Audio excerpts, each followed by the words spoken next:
CDNP education की online class के अंतर्गत एक बार फिर से आपके लिए लाए हैं फिजिक्स की ऑनलाइन क्लास।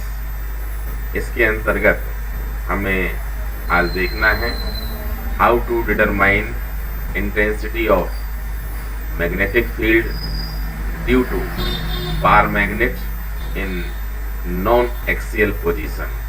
हिंदी में, किसी दंड चुंबक के कारण उसकी निरक्षीय स्थिति में चुंबकीय क्षेत्र की तीव्रता हम कैसे ज्ञात करते हैं।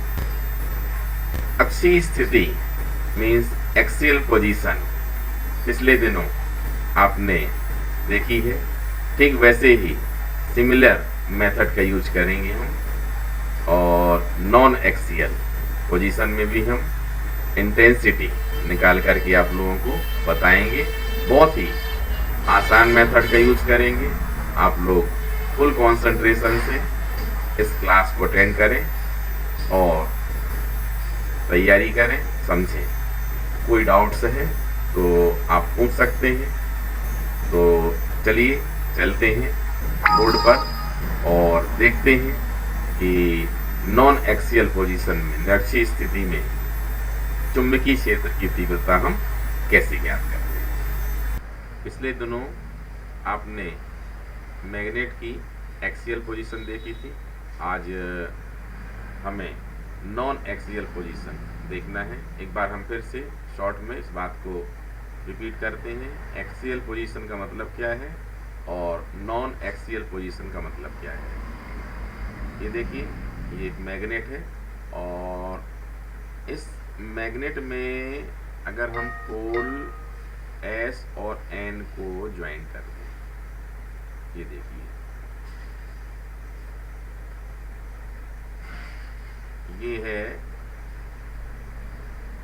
मैग्नेट की एक्सिस, इसकी मैग्नेटिक एक्सिस है, ये चुंबकीय अक्ष है। देखिए, इसका पोल N या S भी ले सकते हैं। इस तरफ से पॉजिटिव लेने से इस तरफ समझने सुविधा होती है। ये हो जाएगा N।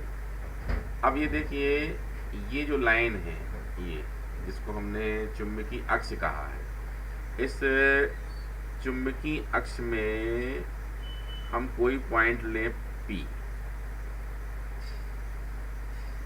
ध्यान दें, इसमें जरूरी नहीं कि लाइन इस तरफ ही आगे बढ़ाई जा सके, इसको हम इस तरफ भी आगे बढ़ा सकते थे। ठीक है, मतलब ये लाइन पूरी through out minus infinite two plus infinite जो है, इसे हम मैग्नेटिक एक्सिस कहते हैं। और इस पॉइंट में, इस लाइन में जो भी पॉइंट प्लेस्ड है उसे हम बोलेंगे यह बिंदु उसकी अक्षीय स्थिति में। अगर हम इस मैग्नेट का मिड पॉइंट ले लें, सपोज O, ठीक है, और इसके बाद इस मिड पॉइंट से एक परपेंडिकुलर लाइन ड्रॉ करें, ऐसी। ये देखिए, परपेंडिकुलर किसके होनी चाहिए? परपेंडिकुलर इसके होनी चाहिए। ये 90 डिग्री में होना चाहिए। और जरूरी नहीं कि लाइन आगे ही जाए, ये लाइन पीछे भी जा सकती है, नीचे तरफ भी जा सकती है, ऐसे। ठीक है, तो ये 90 डिग्री में है, तो ये वाली जो लाइन आती है अपनी, ये, इस लाइन को हम क्या बोलते हैं? चुंबक की निरक्ष, मैग्नेटिक नॉन एक्सिस। ठीक है, तो अगर कोई पॉइंट यहाँ है तो ये कहलाएगा एक्सियल पोजीशन, और पॉइंट अगर P यहाँ पर है तो कहलाता है नॉन एक्सियल पोजीशन। इस बात को हम एक बार लिख भी देते हैं। ये वाली पोजीशन है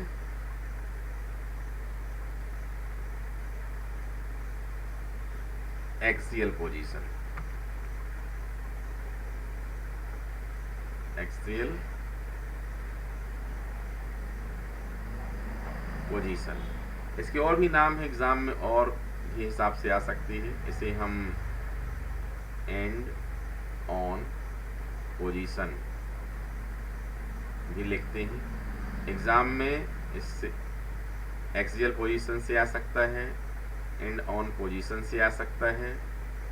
इसका नाम और भी हो सकता है, इसे हम लॉन्गिट्यूडिनल,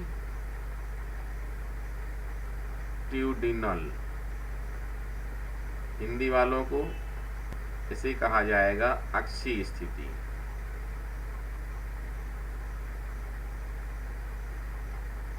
और ये है, दोनों में इसका मीनिंग अक्षीय स्थिति ही रहेगा। और लॉन्गिट्यूडनल के हिसाब से आता है तो ये आ सकता है अनुदैर्ध्य स्थिति, अनुदैर्ध्य स्थिति। ठीक है। जबकि अगर हम इसमें निरक्षीय स्थिति देखेंगे तो इसको इस नाम से आएगा नॉन एक्सियल पोजीशन। एक नाम और हो सकता है ब्रॉड साइड ऑन पोजीशन। ये सब हिंदी के लिए हो जाएगा निरक्षीय स्थिति।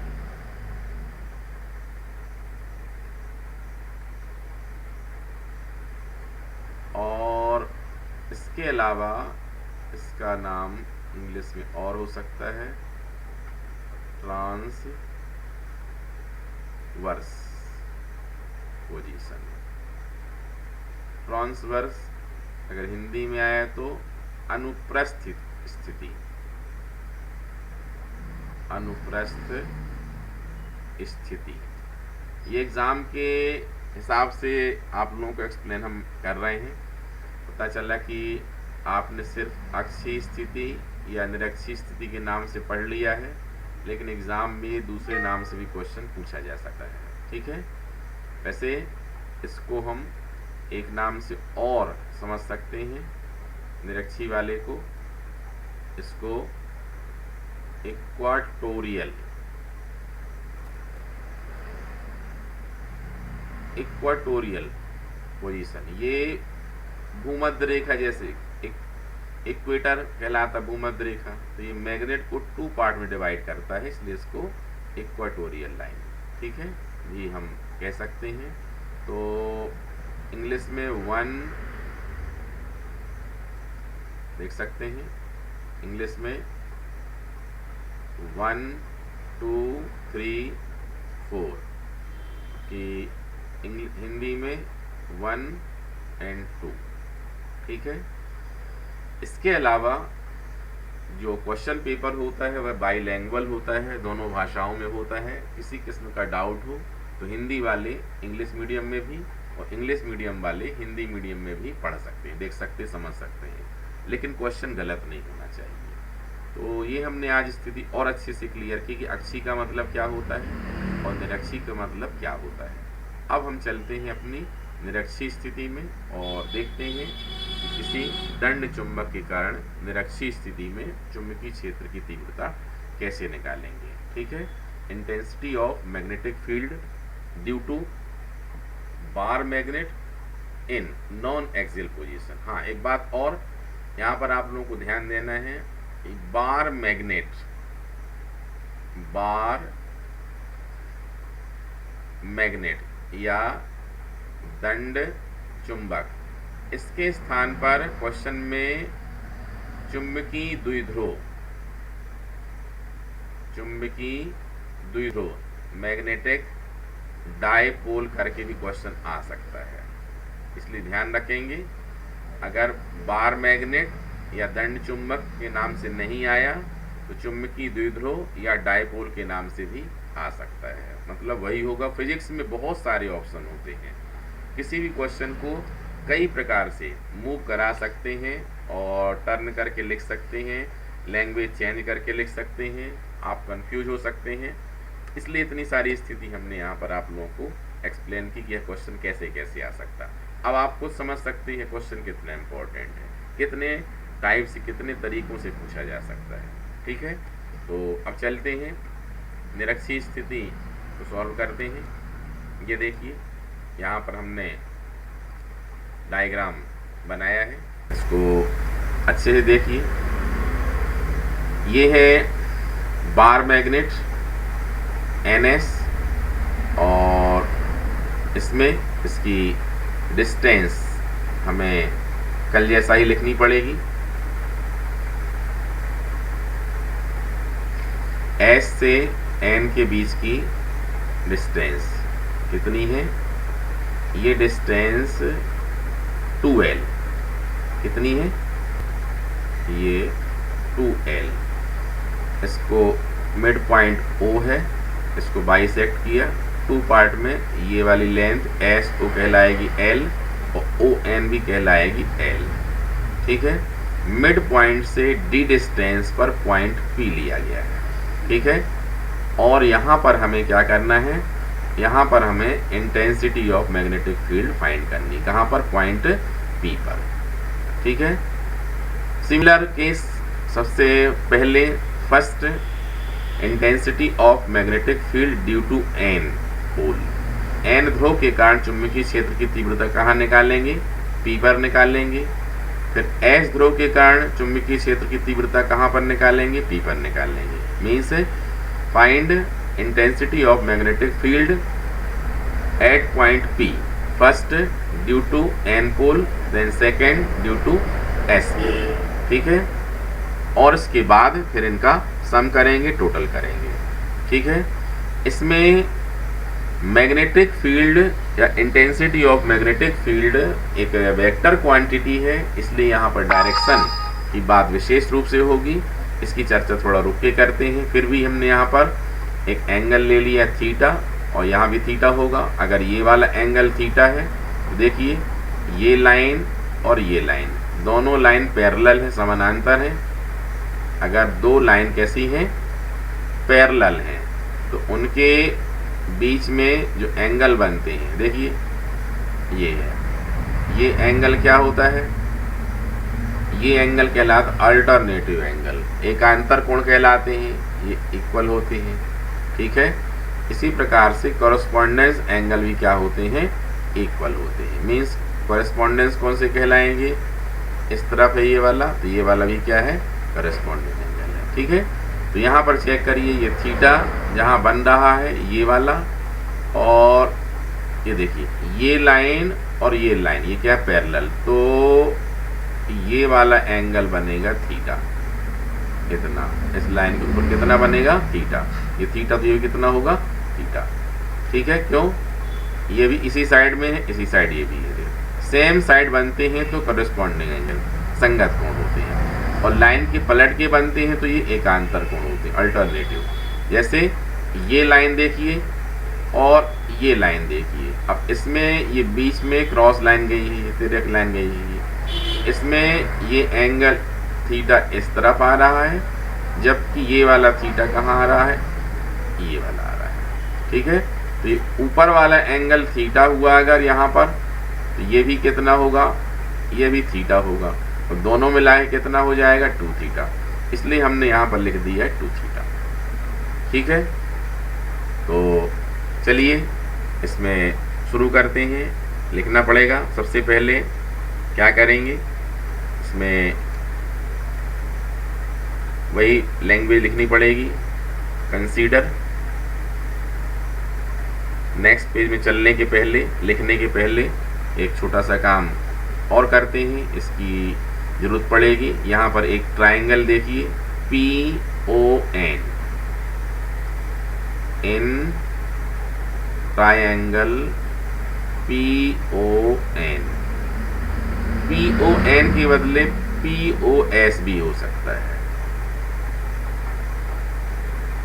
इन ट्राइंगल POS, ये बात दोनों में लागू होगी। ठीक है, इसमें आपको पाइथागोरस थ्योरम यूज करनी है। पाइथागोरस थ्योरम यूज करेंगे तो देखिए PN क्या है? हाइपोटेनस। ये क्या है? PO perpendicular.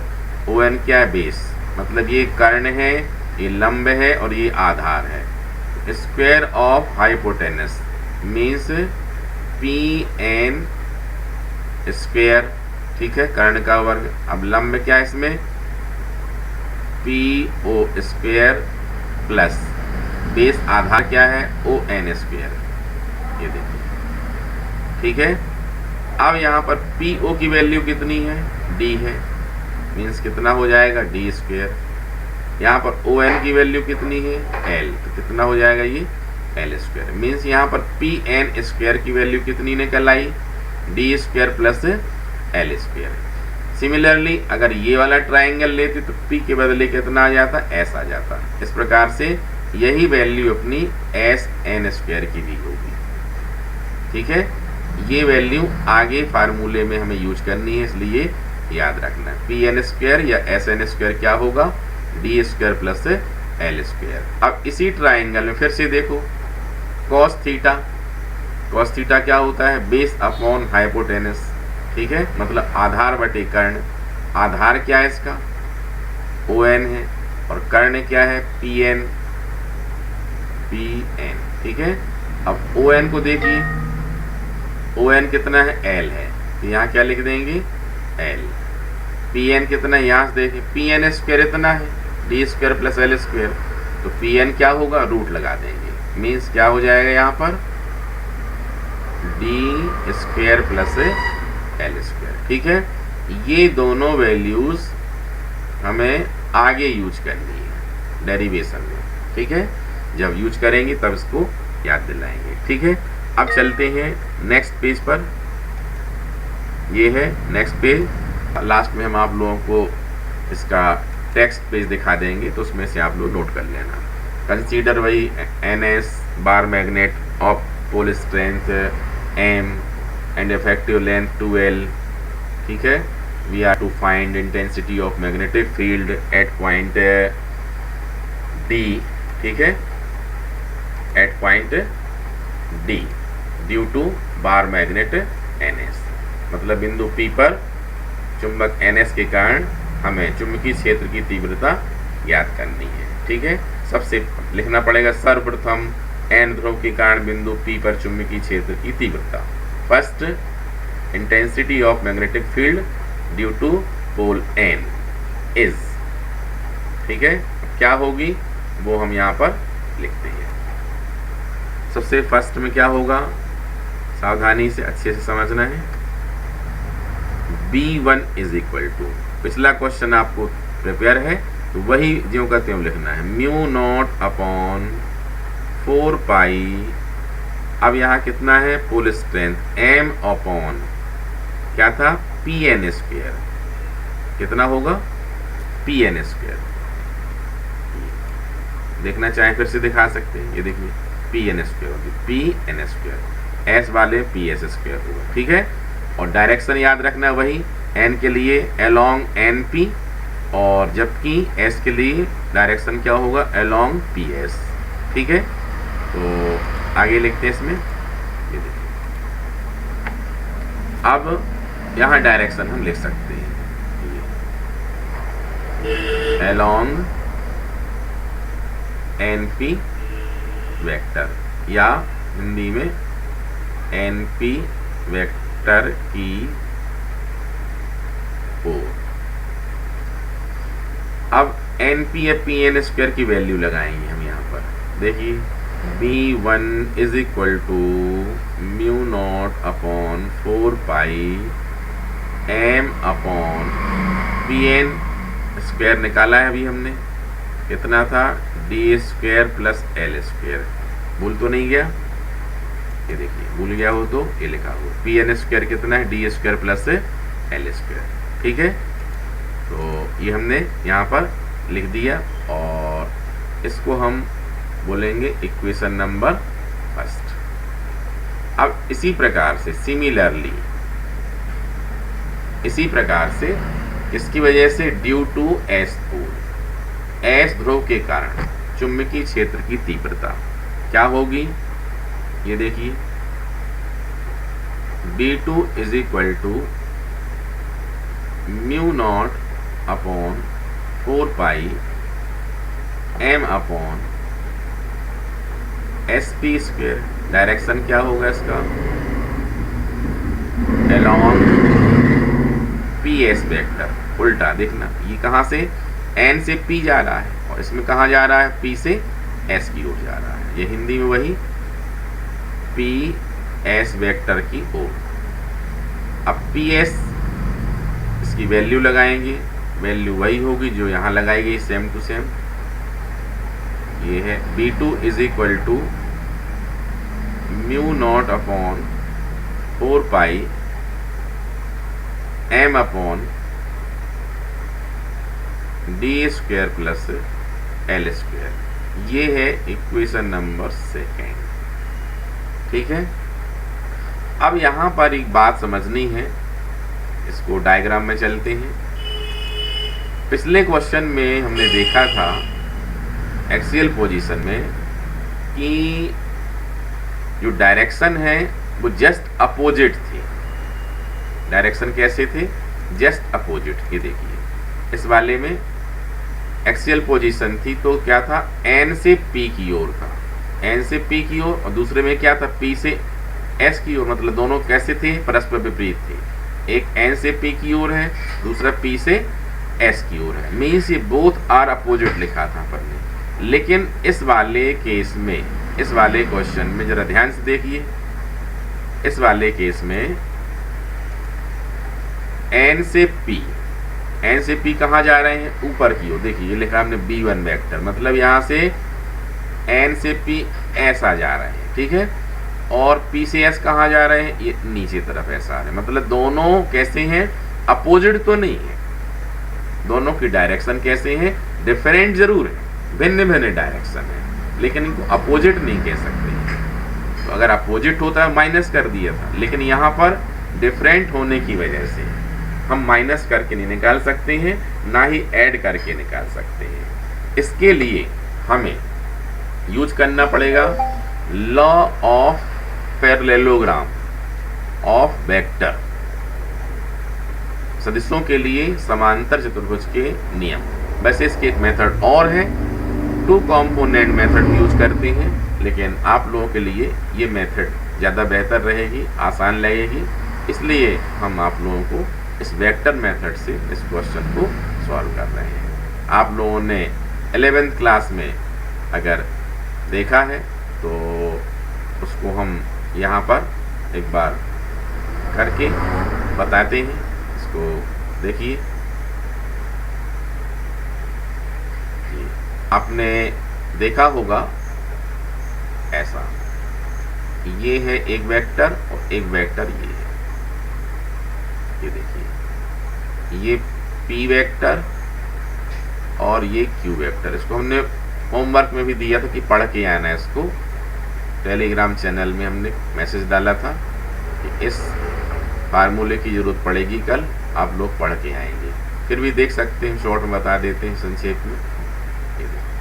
P और Q का रिजल्टेंट वेक्टर, परिणामी सदिश, उसके डायगोनल से रिप्रेजेंट होता है, जिसे हम क्या कहते हैं, R वेक्टर।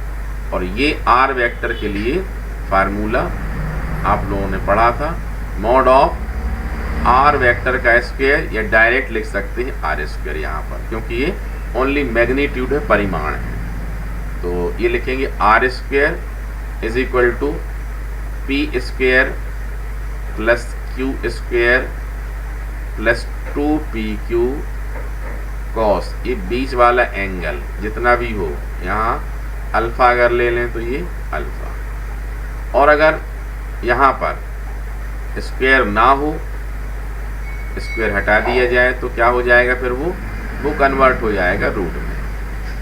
किस में हो जाएगा, ये रूट में हो जाएगा। ठीक है। सेम केस इसमें है। अपने इस क्वेश्चन में P के स्थान पर है B1 और Q के स्थान पर है B2,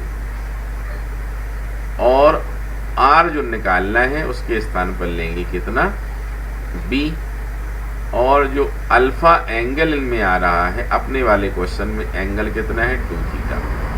ये एक बार फिर से रिवाइंड करते हैं हम और आपको याद दिलाते हैं कि देखिए ये है B1, ये B1, ये है B2 दूसरा वेक्टर, एक वेक्टर B1 दूसरा वेक्टर कितना है, और दोनों के बीच में एंगल कितना बन रहा है, 2 थीटा।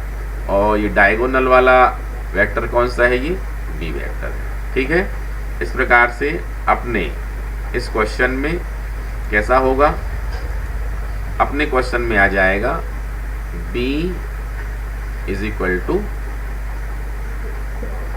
ठीक है। अब यहाँ पर हम लिख देते हैं, पूरी यहाँ थ्योरी लिखना पड़ेगी, लैंग्वेज लिखना पड़ेगी, और उसके बाद आगे लिखेंगे हम कि clearly from equation first and second the direction of b1 and b2 are different then for resultant intensity of magnetic field due to bar magnets by parallelogram, law of parallelogram of vectors। मतलब हिंदी में स्पष्ट है समीकरण 1 और 2 से कि B1 और B2 की जो दिशाएं हैं कैसी हैं, भिन्न भिन्न है। मिस्टेक नहीं करना, पिछले क्वेश्चन में विपरीत थी, इस वाले में क्या है, भिन्न भिन्न है। दिशाएं परस्पर क्या है, भिन्न भिन्न है। अतः परिणामी सदिश या परिणामी मान तीव्रता का निकालने के लिए सदिशों के योग के समानांतर चतुर्भुज के नियम से, इतना यहाँ थ्योरी लिखेंगे और इसके बाद फिर ये लिख देंगे ये वाला यूज करके। ये आपको समझाने को बताया गया है, ये आप रफ में कर सकते हैं, फेयर में ये नहीं रहेगा, ये रहेगा फेयर में। b is equal to b1 square plus b2 square plus 2b1 b2 और cos कितना बोलिए 2 थीटा। इस वाले में हमने वैल्यू लगा दी है। ठीक है, अब आगे बढ़ते हैं, इसमें ध्यान से देखिए। इक्वेशन नंबर फर्स्ट में b1 की वैल्यू है, चेक करिए जरा b1 और b1 और b2 की जो वैल्यूज हैं ध्यान से देखेंगे, बिल्कुल सेम वैल्यू है। अगर मैग्नीट्यूड की बात करें परिमाण की, पढ़ के देखिए, mu naught upon 4 pi M upon D square plus L square. B2 की वैल्यू कितनी है, mu naught upon 4 pi M upon D square plus L square. Means क्या है, बिल्कुल सेम है, सिर्फ डायरेक्शन चेंज है। इसलिए यहाँ पर हम क्या बोल सकते हैं, यहाँ बोला जा सकता है कि B1 और B2 के क्या हैं, इक्वल हैं। तो चाहे तो हम B1 के रिप्लेसमेंट में B2 पुट कर दें या B2 के रिप्लेसमेंट में क्या पुट कर दें, B1 पुट कर दें। चलिए नेक्स्ट पेज में चलते हैं फिर से और वैल्यू पुट करते हैं। ये देखिए यहाँ पर हम फिर से लिखेंगे, अब ये आएगा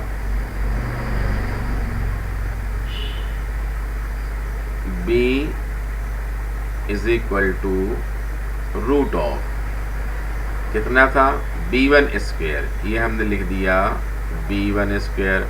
फिर था b2 स्क्वेयर, उसको भी हमने क्या लिख दिया, b1 स्क्वेयर, क्योंकि b2 को b1 लिख सकते हैं। ट्वाइस b1 इंटू b2, तो b2 को फिर से क्या लिख दिया, b1, और ये आ जाएगा cos 2 थीटा। साइड में हमने बता दिया चेक करने वाले को कि भाई यहाँ पर ये b1 और b2 इक्वल है, इसलिए हमने लिख दिया यहाँ पर। ठीक है, अब इसके बाद implies that b is equal to, ये देखिए root of b1 square plus b1 square कितना हो जाएगा बोलिए, 2b1 square plus 2 b1 into b1 double है, मतलब क्या हो जाएगा, b1 स्क्वायर हो जाएगा, और ये हो जाएगा cos 2 थीटा। अब इन दोनों में से 2b1 स्क्वायर कॉमन आता है, ये आ जाएगा 2b1 स्क्वायर कॉमन। यहाँ कितना बचेगा बोलो, 1, खत्म, निकल गया बाहर। ये कितना आ जाएगा यहाँ बोलो, 1। यहाँ से ये भी निकल गया, देखिए कुछ नहीं बचा, कितना बचा, ये cos, तो यहाँ आएगा cos 2 थीटा। ठीक है, b1।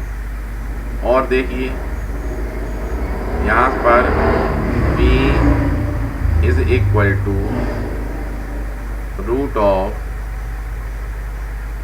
2b1 स्क्वायर इंटू, अब यहाँ एक फार्मूला 11th क्लास में आप लोगों ने बेसिक फिजिक्स में या मैथमेटिक्स में ट्रिग्नोमेट्री में पढ़ा होगा कि cos 2 थीटा के वैसे 3 फार्मूले होते हैं, उनमें से एक फार्मूला यूजफुल है, वो लिखते हैं हम। cos 2 थीटा होता है 2 cos स्क्वायर थीटा माइनस 1। अब 1 को ट्रांसफर करके उस तरफ ले आओ, ये हो जाएगा 1 plus cos 2 theta is equal to कितना हो जाएगा 2 cos स्क्वायर थीटा। जरा देखिए ये मान कौन सा निकल आया है, ये देखिए ये है 1 प्लस cos 2 थीटा, ये लिखा है 1 प्लस cos 2 थीटा। इसके बदले क्या लिख सकते हैं बोलो, 2 cos स्क्वायर थीटा लिख सकते हैं। क्या लिख सकते हैं, 2 cos स्क्वायर थीटा। तो यहाँ पर हम लिख देंगे 2 cos स्क्वायर थीटा। अब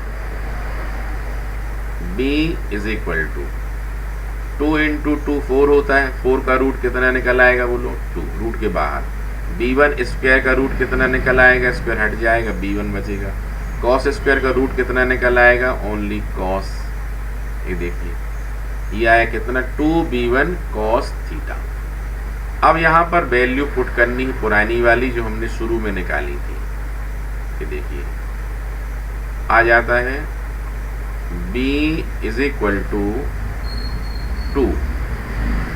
याद है, याद ना हो तो एक बार दिखा देते हैं उस वैल्यू को क्या निकाला गया था। ये देखिए वैल्यू b1 की कितनी थी, mu naught upon 4 pi m upon D square plus L square. ठीक है, वो वैल्यू यहाँ पर हम लगाएंगे। ये mu naught upon 4 pi m upon D square plus L square into, अभी किसकी वैल्यू लगाई हमने, b1 की लगाई है। ठीक है, अब किसकी लगानी है बोलो, cos की। cos की वैल्यू निकाली थी, भूल गया हो तो याद दिलाते हैं। ये देखिए क्या लिखा है, पढ़िए। ये cos थीटा, इसकी वैल्यू कितनी है बोलो, इसकी वैल्यू है l upon root of L square plus D square या D square plus L square. ये वैल्यू हम वहाँ पुट कर देंगे। चलिए पुट करते हैं। ये है l upon root of D square plus L square. ठीक है, अब इसको थोड़ा सिंप्लीफाई करना है, एक स्टेप और लिख देते हैं। ये देखिए b is equal to, 2 step solve करने हैं, चेक करिए क्या लिखा है, ये m इंटू 2l। याद है कुछ, m इंटू 2l क्या होता है, पढ़ चुके हैं। ये लिखा है m और ये है 2 और ये क्या है l, इसको जमा के लिख दिया। इसके इक्वल क्या होता है, magnetic movement of bar magnet, magnetic movement of bar magnet, मतलब हिंदी में चुंबक का चुंबकीय आघूर्ण। ठीक है, तो अब यहाँ पर m इंटू 2l हटा देते हैं, उसके बदले क्या लिख देंगे हम, कैपिटल M। तो ये आ जाएगा म्यू नॉट अपॉन 4 पाई और ऊपर लिख देंगे हम कैपिटल M। नीचे चेक करिए, नीचे क्या लिखना है, ये D square plus L square, इसकी पावर कितनी है 1, कितनी इसकी पावर 1। और दूसरी ओर यहाँ पर D square plus L square, root का मतलब समझते हैं पावर 1/2। रूट का मतलब क्या होता है, रूट का मतलब होता है पावर क्या 1/2, ऐसा। Root A is equal to A की पावर कितनी 1/2। ये पावर 1 है और D square plus L square की पावर कितनी है 1/2। दोनों पावर ऐड हो जाती है, जब बेस एक जैसे होते हैं, a to the power m plus a to the power n is equal to क्या होता है, a to the power m plus n। ठीक है। तो यहाँ पर पावर 1 है और यहाँ कितनी है 1/2 है। इस वजह से दोनों को जोड़ेंगे 1 + 1/2 कितना हो जाएगा 3/2। तो यहाँ पर हमें लिखना पड़ेगा पावर कितना, ये देखिए ये आ जाएगा d² + l²। इस पूरे की पावर कितनी हो जाएगी 3/2। इन दोनों को इकट्ठा कर दिया हमने, टोटल कर दिया है, ठीक है। इतना टेस्ला, इतने क्या होगा टेस्ला होगा। ये अपना डेरिवेशन, ये देखिए ये है इतने टेस्ला।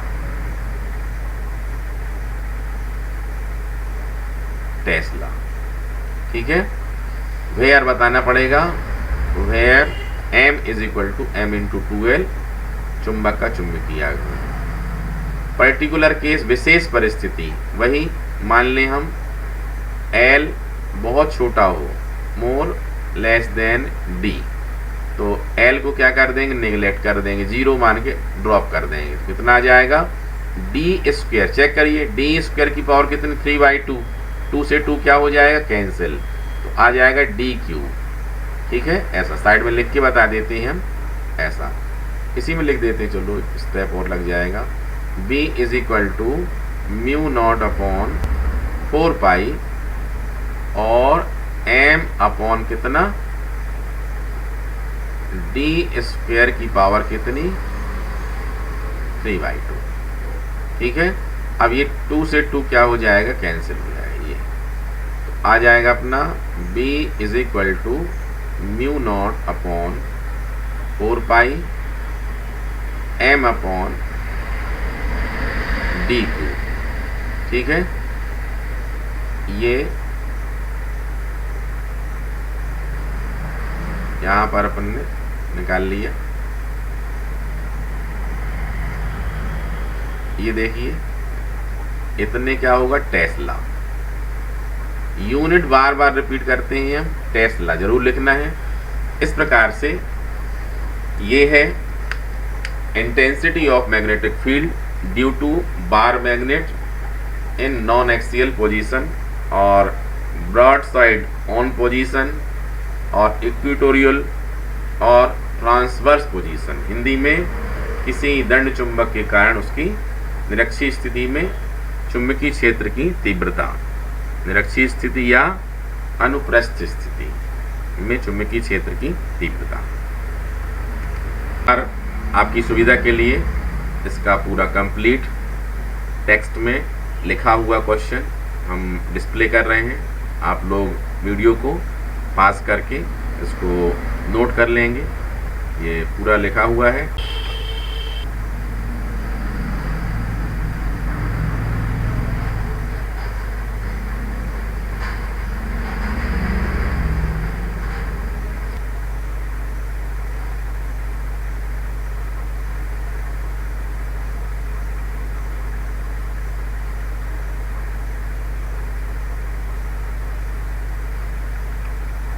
तो उम्मीद है आपको निरक्षीय स्थिति बहुत अच्छे से समझ में आई होगी।